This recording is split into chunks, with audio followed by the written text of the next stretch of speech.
네, 안녕하십니까. 좋은 아침입니다. 오늘 함께 나눌 말씀은 욥기서 23장 말씀입니다. 욥이 대답하였다. 오늘도 이렇게 처절하게 탄식할 수밖에 없다니. 내가 받는 이 고통에는 아랑곳 없이 그분이 무거운 손으로 여전히 나를 억누르시는구나.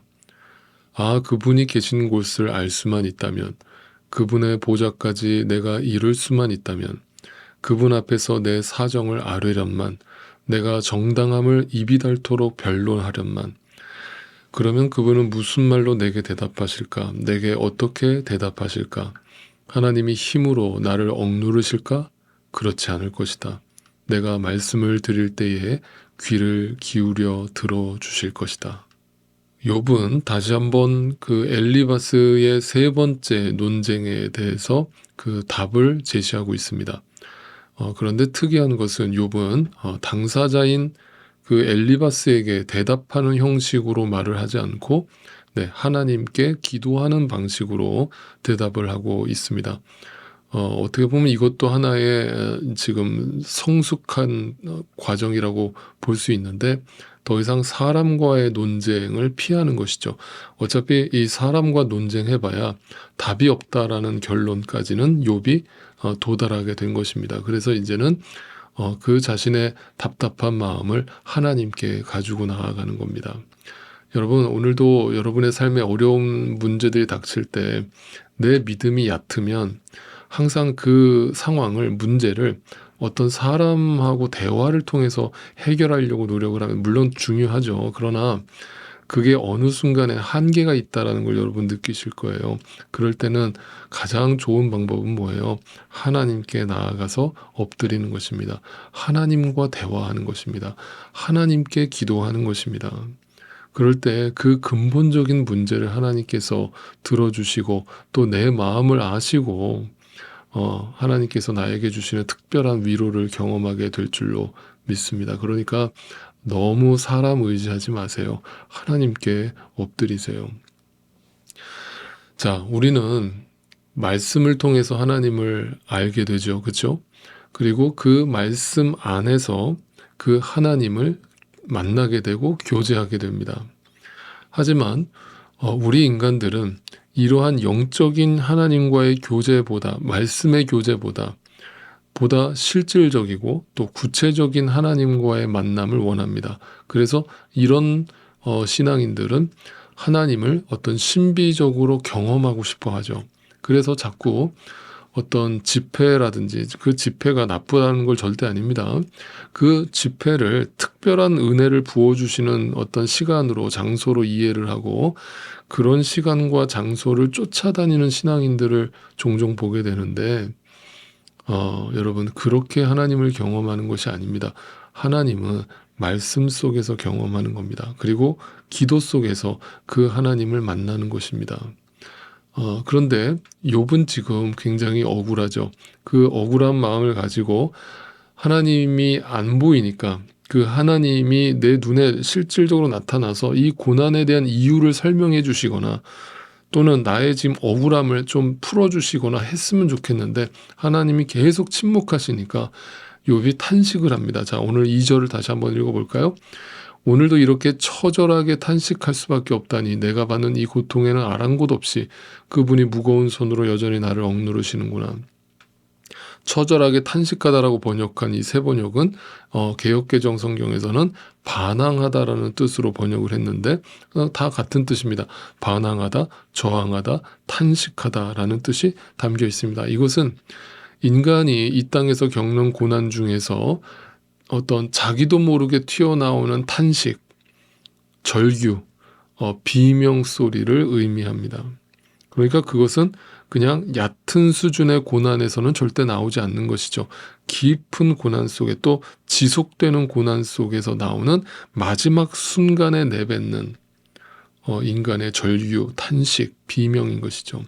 지금 욥은 하나님께 억울함을 가지고 하소연을 하지만 비명을 지르듯 절규를 하지만 근본적으로 하나님을 보여달라는 거잖아요. 하나님이 나타나셔서 실질적으로 구체적으로 내 문제를 해결해 달라라고 절규하고 있습니다. 그런데 하나님은 끊임없이 계속해서 침묵하고 계십니다.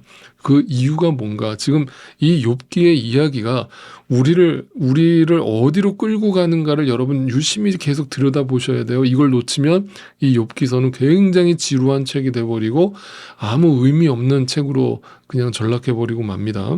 하나님이 우리를 어디로 끌고 가시는가? 지금 욥을 어디로 끌고 가시는가? 결국은 그 절규 속으로 우리를 끌고 가시는데 그 절규가 뭐냐? 이 절규는 정확하게 예수님이 십자가에서 뱉었던 절규 엘리 엘리 라마 사박다니와 맞닿아 있는 것이죠. 욥기는 성경은 우리에게 뭘 원하는가? 바로 이 절규를 원하는 것이죠. 더 이상 못하겠다라는 것을 원하는 겁니다. 하나님, 나 항복합니다. 나 더 이상 못 해먹겠습니다. 라는 것이 그 순간이 와야 그 탕자가 돼지 주염 열매를 먹으면서 나 더 이상 못하겠다. 나 이대로는 정말 죽겠다. 라는 그 절규가 나올 때에 비로소 뭐가 일어나는 거예요? 네, 회개가 일어나고 그 회개가 진정한 순종으로 열매를 맺게 되는 것이죠. 그래서 기독교에서 말하는 순종이라고 하는 것은 내 힘이 남아있을 때, 내 의지가 있을 때 내가 할 수 있다. 이런 생각으로 접근할 수 있는 단어가 아니라는 것이죠. 그거는 절대 기독교가 말하는 순종이 아닙니다. 기독교가 말하는 순종은 하나님, 나 더 이상 못하겠습니다. 이걸 인정하고 그 하나님 앞에 절규하는 겁니다. 하나님, 제발 좀 나 좀 여기서 살려주세요. 하나님, 제발 좀 나 좀 여기서 건져주세요. 라는 그 절규와 비명과 그 항복이 있을 때 그것을 순종이라고 하는 겁니다. 한마디로 내가 죽는 것입니다.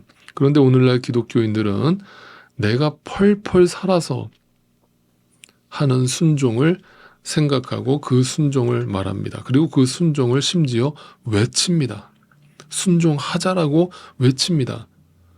순종을 하자라고 말하는 그 외침 자체가 이미 불순종입니다. 내 의로는 절대 순종이 이룰 수 없기 때문입니다.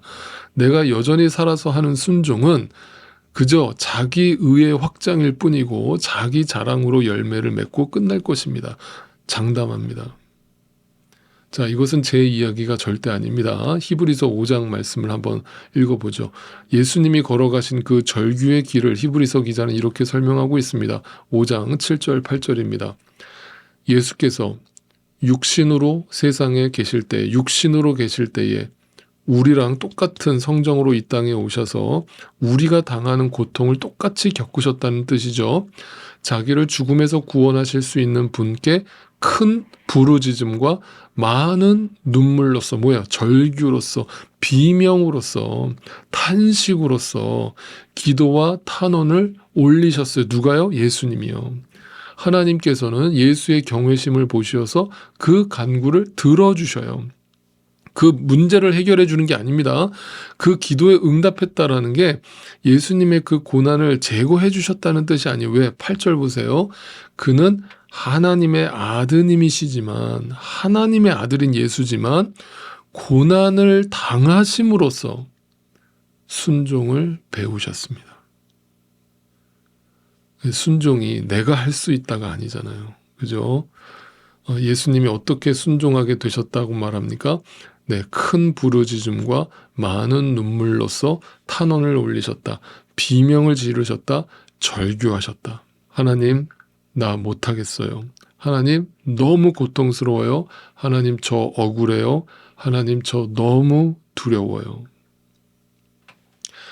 그것을 통해서 하나님이 고난을 멈추게 하신 것이 아니라 그 고난을 통해서 비로소 우리를 순종케 하셨다는 것입니다. 그 순종을 배우게 하셨다라는 것입니다. 이 길을 예수님이 먼저 걸어가셨다는 것입니다. 그리고 지금 욥이 그 길을 걸어가고 있다는 것입니다.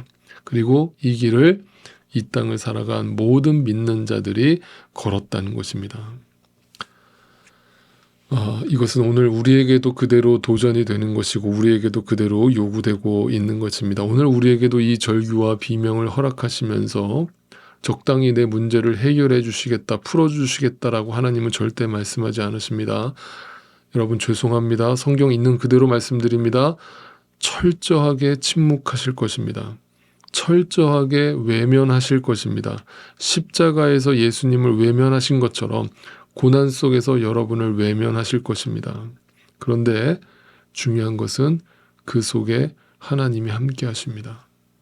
그리고 이것을 내 힘으로가 아니라 예수의 이름을 의지하여 성령 하나님의 능력을 의지하여 이기게 하십니다. 말씀을 붙들고 이기게 하십니다. 통과하게 하십니다. 순종케 하십니다. 이 길을 우리 모두가 가야 한다라고 말씀하십니다. 여러분 겁내지 마세요. 겁먹지 마세요. 삶에서 실패하고 넘어지고 절망하는 자신을 보시거든 예수님의 절규를 떠올리세요. 당신을 위해서 십자가에서 비명을 지르고 돌아가신 후에 부활하신 그 예수님을 깊이 생각하세요. 그 예수를 보게 되신다면 그것이 바로 당신에게 보여주시는 하나님의 놀라우신 은혜라는 사실을 분명히 알게 되시기를 주님의 이름으로 축원드립니다.